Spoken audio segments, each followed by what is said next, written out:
To the commodities market now, we have Dr. Ifeoma Iwokolo, the Vice President, Economic Research, Financial Derivatives Company. Let's try and get it again. Great to have you on the show, Mark. Good morning. Good morning, Ladi. Thank you for having me. Fantastic. So, definitely we did talk about oil production. We like to take stock, see who's producing more, who's producing less, and who's meeting quotas at this point. But we have the one from OPEC, 1.5 million barrels per day. That's for July and Nigeria. Then we also have the one from the NUPRC, slightly higher, mostly higher, 1.7 to 1.8 million barrels per day. Talk to me here. Where do we find the balance? What's the real one? Can you hear? I can barely hear you, Ladi. Okay, can you hear me now? If I may hear you clearly, yes. I'll say the disparity. Yeah. The disparity in the data we are seeing, of course, when you are collating data, the source of your data matters. And the description of your data is also important because description of your data is going to have what combination is in that data. So what we are seeing from OPEC and the UNPRC is disparity of data, and this is because there is the data source is different. For OPEC is sourcing its data via secondary and aggregated data. Why OPEC? Of course, OPEC is within Nigeria, so they use direct operator reports within Nigeria and on-ground monitoring. This is one of the reasons why we have disparity in that data. Also, the coverage difference for OPEC, they are focusing majorly on crude oil data. While for NUPRC, they are looking at both figures, including crude oil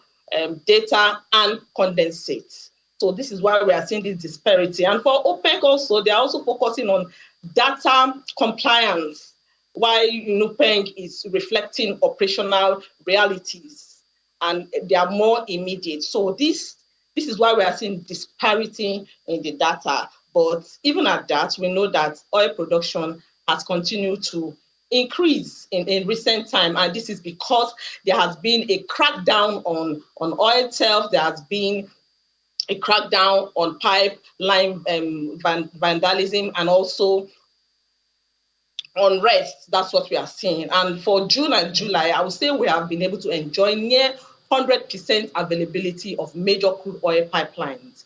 Yes, that's why we've seen this sustained increase in crude oil, even though it's not up to the benchmark, of course. We have surpassed, or we have hit OPEC quota, but we have not been able to get to our crude budget oil quota benchmark.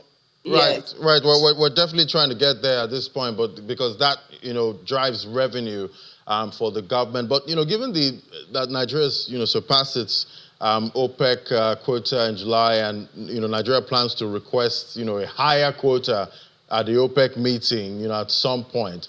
How would this deferring production influence credibility of Nigeria's case, when petitioning, for more quota for the country? Yes, I would say that this disparity in figure may pose a challenge to Nigerian credibility in petitioning for a high OPEC quota. And why I say this is because we need to kind of address this issue and maybe align with OPEC methodology. Yes, OPEC methodology, we should maybe exclude the condensation from what we are reporting so that we can be in line with OPEC. So there's need for alignment and there's need for transparency to let OPEC know what is included in our data. So Nigeria may have to make a convincing case that its production capacity is genuinely warrants an increase in quota. So once we make this case that our capacity warrants increase in quota and we are able to sustain it, we've just gotten to the quota. Yes. Is it sustainable? This can only be sustainable if there are no hiccups and if there are no distractions. So once we are able to sustain this over a period of time. Of course, OPEC will not say, okay, because we have gotten to the quota, we are extending they will first of all see that we are able to at least sustain it for some time or even increase beyond our quota, like other countries are doing. Like for Saudi Arabia, they've increased their quota with OPEC by over 400,000 liters, hitting about 9.8 million barrels per day. So if we can prove ourselves that we can do beyond that, I think OPEC will likely give us. But first and foremost, what we need to do is there must be transparency to clear the data disparity before we can talk about it. All right, let's look at PMS prices now. We see the Dangote Refinery, they reduced the ex-depot price of PMS by about 30 naira per litre. That's from 850 to 820. Definitely, I guess we should be excited, with that. But, the Oliver Twist in me wants more. But where do you see this, how do you see this impacting commodities market? Okay, so for PMS prices, I think the price cut is part of the market adjustment, because in recent time we have seen that global oil prices are beginning to decline, and PMS prices are dependent on three different factors, which is global oil price, the exchange rate, then the add-ons, which is the logistic cost. So and Dangote has given us his word that that his prices will be determined by global oil price, and he has been doing so. So the cut we are seeing today is because of the decline in global oil price. As at this morning, the global oil price is at dip to $65 per barrel because of excess supply that we are seeing and less demand. So as this happens, we are going to see price decline further, even though there's usually a lag of when price decline is announced and when the marketers and also the petrol stations begin to sell aligned with the price.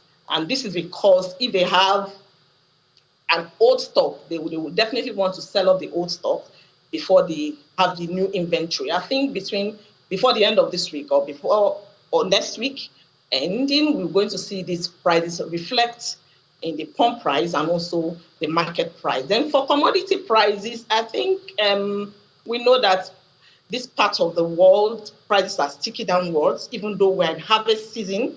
With this new development, supposedly it's supposed to even bring prices further downwards. But for now, we are seeing commodity prices decline because of harvest season. Yes, beginning of harvest season, I was seeing that there is increase in supply of food commodities, coupled with the fact that exchange rate has been stable for quite some time. So imported commodities prices are lower.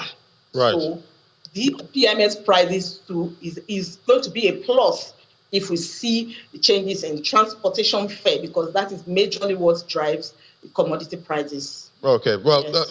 We do expect, hopefully that, these prices go lower and, we see some strengthening with the Naira. Definitely, that's a nice break for the Nigerian consumer. But thank you so much, Dr. Foma Wokolo, Vice President, Economic Research, Financial Derivatives Company. Thank you for coming on today. Thank you for having me, Ladi.